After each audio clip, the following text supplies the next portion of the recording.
It is really a great pleasure to be back here in this great seat of learning, Tianjin University. I was here for the first time in 2017, and I have my very fond memories of that visit, which was memorable in every sense of the word. I was able to meet outstanding professors, technicians and experts, and met Pakistani students as well as Chinese students at that point in time. So it won't be wrong to state that this is a university, a cradle for our students to become great experts and great helping hands for not only China's wonderful journey of progress as well as Pakistan's well-being and prosperity. Dear students, it is a very happy moment to see a large number of Pakistani students here.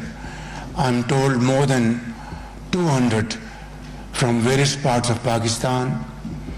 And my message to you is that God has given you an opportunity to be in a country and in a university, a cradle of great learning and education. Spend your time in the best possible fashion and be great ambassadors of Pakistan in terms of your hard work, punctuality, and your unwavering commitment to equip yourself with modern knowledge and techniques, and return to Pakistan as great architects in whom we have high hopes that you will be the builders of Pakistan, inshallah. But above all, be the torchbearers of Pakistan-China friendship. This has to be the hallmark of your stay here in this country. You have to promote this friendship because this friendship was built by our elder generation through unwavering commitment, honesty of purpose, and unbelievable sincerity in their efforts to have a foundation of friendship which stands on the pillar of mutual trust, mutual respect, and honesty of purpose. And that is why this friendship, Pakistan-China friendship, has not only stood the test of times, but has faced enormous changes, winds which could change the course of history. But this friendship remained strong. It withstood clear commitment with clear vision in our minds that together we will find our shared destiny. This friendship faced various kind of plans, and the aim was to keep these two great friendly countries away and create distance. But all those plans were absolutely defeated by our united thought of action and clear understanding that this friendship will last forever no matter what. So I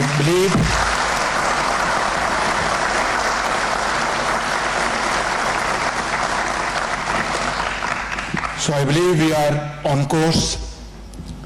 We are absolutely steadfast in our direction.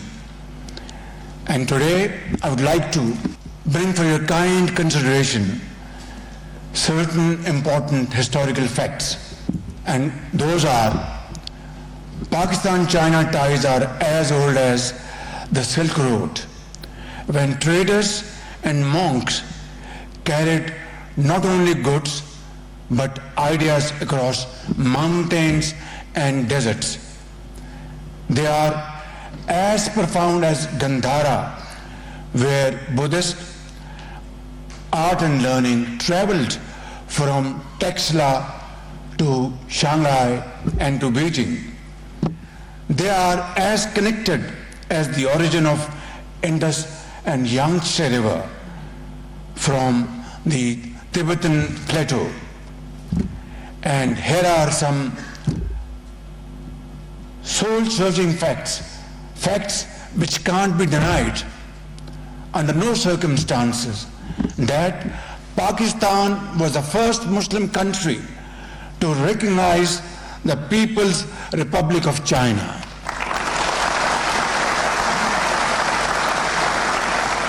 And about 60 years ago, the first international flight to Beijing took off from Karachi, that is PIA, Pakistan International Airlines, and this fact will be remembered for all time to come. And then the Karakoram Highway, carved through rock and ice, became one of China's earliest and boldest infrastructure projects with a foreign partner. And let us not forget, it was Pakistan's leader who was the last foreign guest to be received by late Chairman Mao. These are milestones in a unique friendship of firsts and lasts, each carrying very important message and significant plan for all and sundry to understand what this friendship is all about. Dear students, I am reminded of the timeless verses of our great poet of the East, Allama Muhammad Iqbal, who has written poetry both in Urdu and in Persian, and it has been translated into various other languages, who said almost around 100 years ago, गिरा ख्वाब चीनी संभलने लगे, गिरा ख्वाब चीनी संभलने लगे, हमाला के चश्मे उबलने लगे. Its translation is that Allama Muhammad Iqbal, the great poet of the East, he foresaw the great potential of Chinese nation, its great abilities, its capacities to transform China into one of the most growing countries around the globe. This journey of peace and prosperity would ultimately be shared by many nations around the globe, by hundreds and millions of people. He said that Chinese potential is now like the fountains of Himalaya, is now bubbling with zeal, with enthusiasm, and with great commitment. And ladies and gentlemen and my dear students, look, what he said 100 years ago has become so prophetic that China today is one of the world's largest economy. China today militarily is one of the most powerful country around the globe.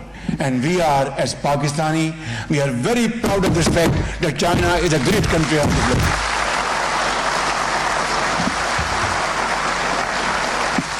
And as a result, 800 million people have been taken out of poverty. This is no small achievement.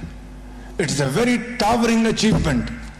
And this historic transformation has been guided by the visionary leadership of President Xi Jinping, whose resolute commitment to people and people-oriented development and building a community of shared future, shared values, shared destiny has inspired not only China but the entire global South. For us, China's rise to a global economic powerhouse offers invaluable insights into the importance of strategic long-term planning and policies that place the welfare of the people at their very heart. And this is most definitely is the pivot of President Xi Jinping's visionary policy. His visionary leadership has today conveyed this message to the entire globe that friendship and long-lasting friendship can only be achieved through multilateralism and not through unilateralism. Prosperity and progress can only be achieved through teamwork and shared journey and shared progress and prosperity, and not through exclusive rights. I think this cardinal principle has now been established as a norm around the globe, and I think Pakistan fully supports and endorses President Xi Jinping's vision and his philosophy. And I want to mention before this August Assembly of outstanding students, high achievers, and faculty members, and excellencies, diplomats, that in terms of President Xi Jinping's strategic vision, he believes strongly to eradicate corruption. That's what my policy is in Pakistan. He believes in eradicating poverty. That is our policy in Pakistan. With our meager resources, whatever we have, at this point in time, it's about 1.5 years of our governance in Pakistan. I can assure you with all the amount of certainty at my command that there hasn't been a single corruption allegation against my government, and I feel humbled, and I want to thank Allah Almighty. This is how, through transparency, hard work, and untiring efforts, can nations really change the clock of the history. And look what China has done. In 1948, as an independent country, and today, within few decades, China is the second largest economy of the world. China is one of the mightiest military power of the world. It is not through sermons or speeches, it's through untiring efforts, through hard work, through toil, through blood and sweat. That's how nations are built. And that is, I think, truly the vision of President Xi Jinping. And I think we have our shared destiny with China. I'm sure by the grace of God that within Pakistan's Islamic welfare state's ambit, we can really have a mini China in Pakistan in terms of industrial progress, agricultural progress, in terms of modern techniques, science and technology. We must learn not only from this university in Tianjin, but all universities in China. We should acquire knowledge and replicate in Pakistan and change the course of history by transforming the lives of 240 million people and take out millions out of poverty to become helping hands of Pakistan. Ladies and gentlemen, this is how.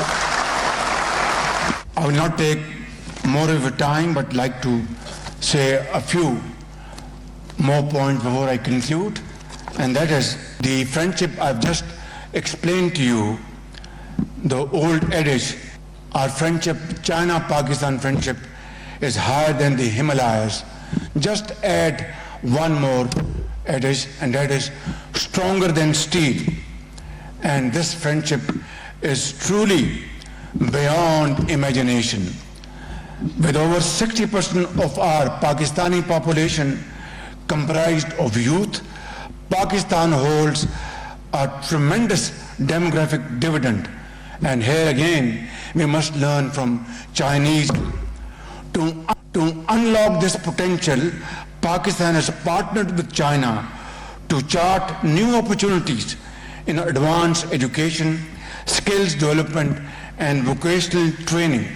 And as I speak, about 30,000 Pakistani students are learning modern knowledge from various universities of China. The government of Pakistan, under my watch, have arranged to send 1,000 agri graduates to China to learn modern technique and come back home to assist farmers how to have higher yield of agri production in wheat, in cotton, in sugar cane, in maize, and then value addition. This is all what, my dear students, you need to really learn here in China and spend every second of yours to become great Pakistani hands to build Pakistan. And then finally, I'd like to say that vocational training is the name of the game. And I would like our friend sitting here from Tianjin University to please assist us how to build massive vocational training capacities in Pakistan with Chinese cooperation. We would need your experience, your technology, your equipment, and train our HR, and then build these great centers in Punjab, in Balochistan, in KP, in Sindh, in Gilgit-Baltistan, and Azad Kashmir. As I said, youth bulge is our challenge. And in Chinese parlance, every challenge has an opportunity. So it is a challenge as well as a great potential, a great opportunity. We must convert this challenge into an opportunity by acquiring this knowledge and expertise. And we will, although we are not a very, very rich country, but we are ready to spend from our own pocket whatever we can to spend on our students. And this is not an expenditure, it is an investment on our students for all time to come, which will pay great dividends in all time to come for Pakistan, inshallah. Finally, I'd like to conclude that we are going to sign, as I said, we are sending 1,000 agri students to China. Out of them, about 600 have already completed their training or are under training, and the rest will follow, and this will be like a game changer in Pakistan. And Huawei is our great partner who are training Pakistani students, boys and girls in Pakistan, and I'm here to find more partnerships with Chinese companies to have such technical training in AI and IT-led programs, which will really be a game changer for Pakistan. Dear students, Confucius, the great Chinese philosopher, wisely said, "The firm, the enduring, the simple, and the modest are near to virtue." The firm, The enduring, the simple, and the modest are near to virtue. For over 7 decades, our friendship has been exactly that. Firm in resolve, enduring in loyalty, simple in trust, and modest in its quiet strength. As we prepare to celebrate the 75th anniversary of our diplomatic relations, the baton of this friendship now passes into your hands, both Chinese young students and Pakistani young students. Carry it high as you march forward. Together, let us forge the next chapter of the Pakistan-China community with a shared future, with a new era. Thank you. Shishi, Pakistan-China friendship, Zindabad. आप बराह रास्त मुलाजा कर रहे थे वज़ीर आज़म मोहम्मद शहबाज शरीफ का Tianjin university की faculty और तलबा से खिताब जारी था। वज़ीर आज़म शहबाज शरीफ का अपने खिताब में कहना था कि पाकिस्तान और चीन तारीखी और सकाफती एतबार से एक दूसरे से जुड़े हुए हैं। पाकिस्तान मुस्लिम दुनिया का पहला मुल्क था जिसने अवामी जमहूरियत चीन को तस्लीम किया। 60 बरस कबल बीजिंग जाने वाली पहली बैनुल अक़वामी परवाज कराची से रवाना हुई थी।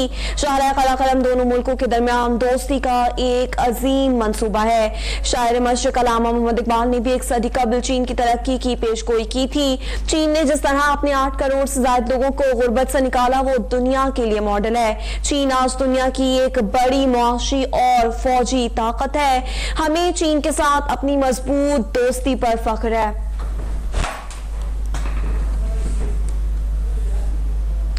ये थी अब तक से ताजा तरीन।